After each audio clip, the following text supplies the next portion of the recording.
Hello and welcome back to another episode here at Barham Engines.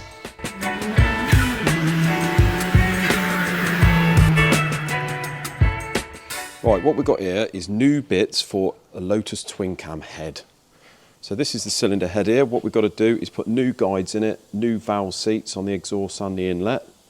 And you can see on these two here and on the inlets, I've removed the valve guides already. So we've got an old guide here which I managed to get out complete or intact, but they're extremely tight. So what I'm having to do, here's a new one, I'm having to use a tool which we use to top the guide sleeves off. When we sleeve guides normally, we use a little bronze insert, which I'll show you here. So these here, what you do is you bore out the existing guide, you press these in and leave them sort of sticking out either end, then you push down a ball to get the size in, and then we use the tool that I'm going to use here just to top off the guide afterwards. So this is one of the tools. We've got them in different diameters, obviously with a lead on there. And this one is perfect for the job I'm going to do here. So the cut-in diameter is probably about 2 mil less than the outside diameter of these existing guides. So what we're going to do is bore down halfway, and it just makes it a lot easier to punch the guide out when they're tight like this, because there's no point in heating it because the guide will heat up at the same time. So we're just going to bore down halfway. You can see I've done that one already. So we'll do this one, and then what we do is a lot of the time the bit that you punch out will break off the top bit that's left in, and then you've just got to chip it out. There's only probably 15 mil of it left in there.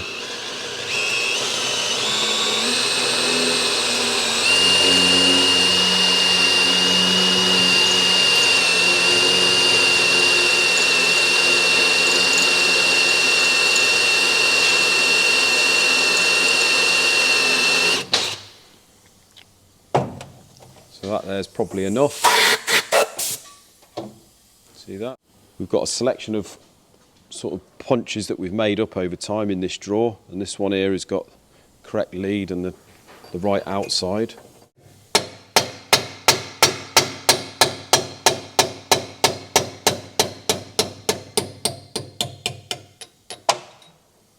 Let's have a little look at that. So see, that's come out complete there, which is ideal. I haven't got to break the top out. Right then, everyone, regarding the video I did just before Christmas, the one with the thumbnail with all the fire, and the guy that was trying to get a warranty because the car was smoking on the dyno, that one there. So we've got an update on that. Now, like that video said, the guy is trying to get a warranty when he knows that there was a disclaimer, etc., on the original invoice stating that we didn't rebore the engine. All we did was fit pistons and rods, go through the cylinder head, put it all back together and put the engine in the car for him. The car was tuned, was chipped at that time. What stage of tune we do not know. What the fueling was like we don't know. We did state to him that he needs to go and get that checked before he sort of runs it in, really. And then he's took it away. So for just a little bit of a recap, he's sort of been on to us. He said that the car, by the sounds of it, he had a little bit of oil consumption, up to about 7,000 miles, but not much. He's now done 10,000 miles and he's going for a second state of tune at a tuner's. And the tuner has got back to him and said, look, the engine's smoking, you need to take it back to the people you bought the engine off or got the engine done with. So he's got in touch with us and said, yeah, you've done the engine, this is what's happened, it's smoking. I said, well, first of all, we didn't recondition the engine. We just, we had to take the engine out of the vehicle, unfortunately. Usually on these TFSIs, we can get away with taking the head off, dropping the sump, pistons and rods out, and just changing them for forged pistons, H-section rods. Unfortunately, on this car, we had to take the motor out. Now, I've jogged my own memory. I've been back through my notes and emails, and the story is with this car, it's done about 120,000 miles, but about 10,000 miles prior to when he dropped it off to us, it did have a reconditioned engine in it. So he only brought it into us to fit uprated pistons and rods because it is a weak spot. So when we stripped the motor, or took the head off at least and the sump and the pistons and rods out, it turns out that it was a 0.5 oversize on the bores. The bores were actually absolutely brand new because they'd only just really run in. Same with the crank bearings, etc. Although we did put competition crank bearings in it. And we stated to the customer at the time, look, it's all been done. No point really on doing it all. If you do want it all done, that's absolutely fine. But it's got to all be completely stripped, rebored again to 0.1. And then obviously more oversize on the crank, etc. He wanted to keep it as it was. So all we had to do was go through the head, plonk the pistons and rods in, uprated crank bearings, and away we go. And then he'll sort of go and do his external bits and what have you afterwards. So that's the way we left it. And on the invoice, so it states in the disclaimer at the bottom of his invoice saying, the above vehicle's engine was stripped to insert aftermarket pistons, com rods and hybrid turbocharger, which we did, to withstand and produce high power output. The engine was not fully reconditioned and is non-standard, with power being pushed outside manufacturer's recommendations.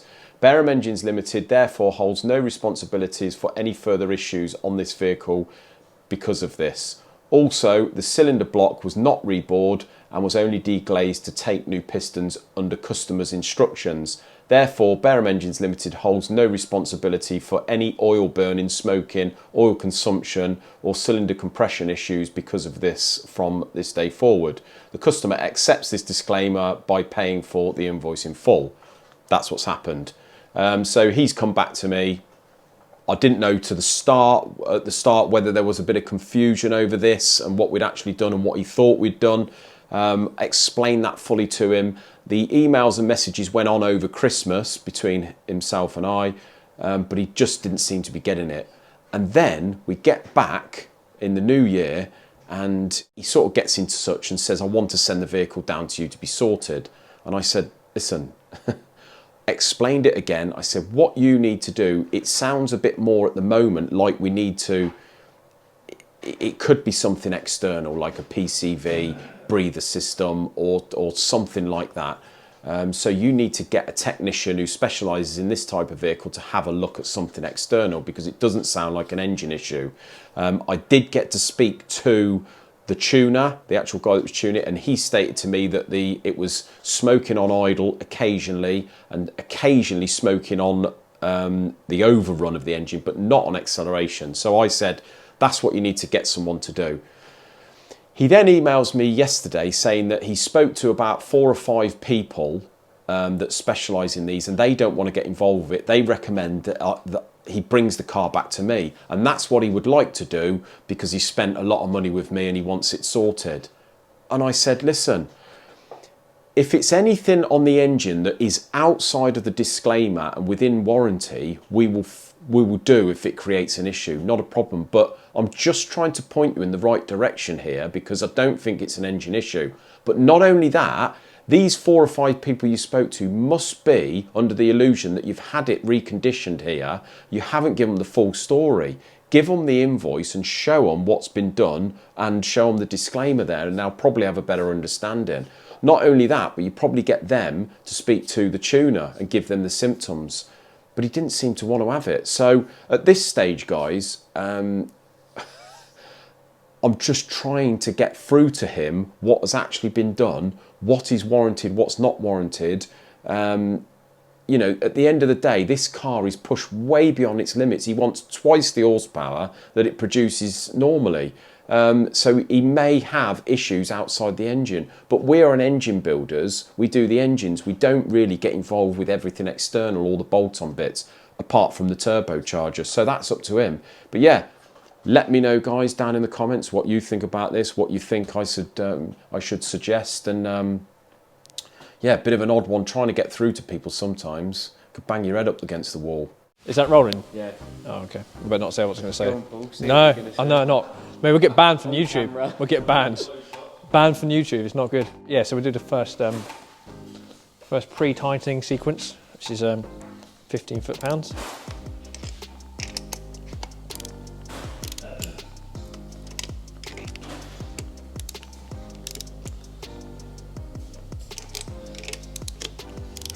not really very tight 15 foot-pounds. It's only just over, well, just over hand tight really.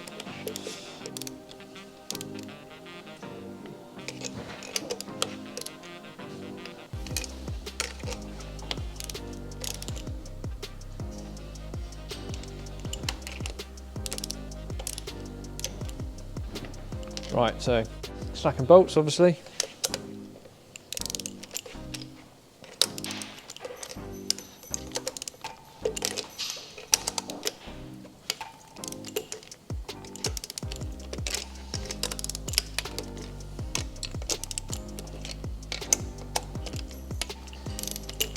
Now, you've got to slacken them off again. yeah. So if we shimmy over to the thing here, so that's pre-tightened to 20 Newton meters, slacken bolts completely, retightened to 15, then angle tight 225 degrees.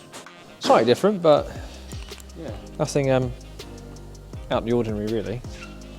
So we'll go to 10 foot-pounds now. I work in foot-pounds, so I converted that.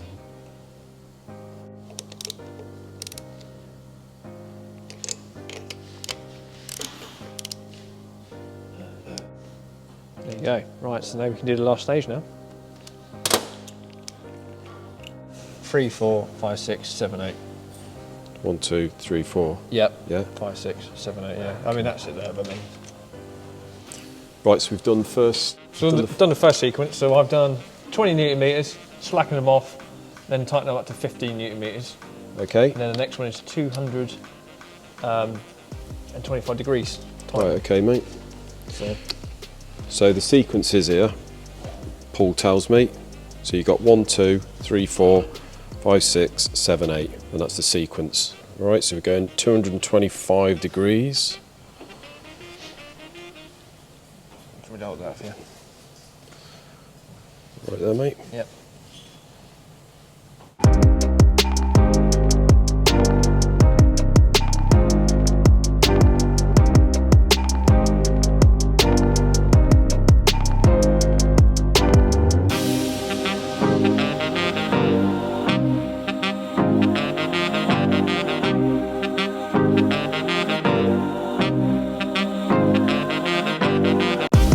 Okay. Yep.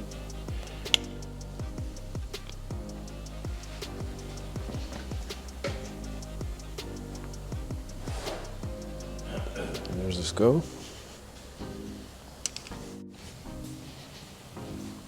Beautiful, look at that. All right. It's a man of strength, that 3. is. I would do it, mate, but I'm a rotator cuff knacker. Yeah, so. yeah, all right, mate. Yeah, they generally is hurt.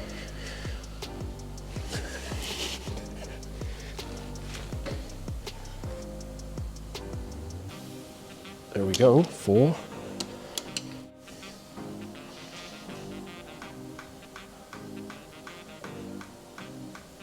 There we go. Tell I've had a week off, bit out of breath here. Yeah, you're fine, mate.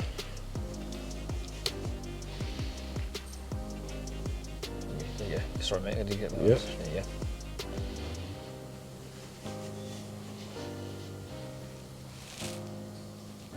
Beautiful, mate. There we go. They look easy.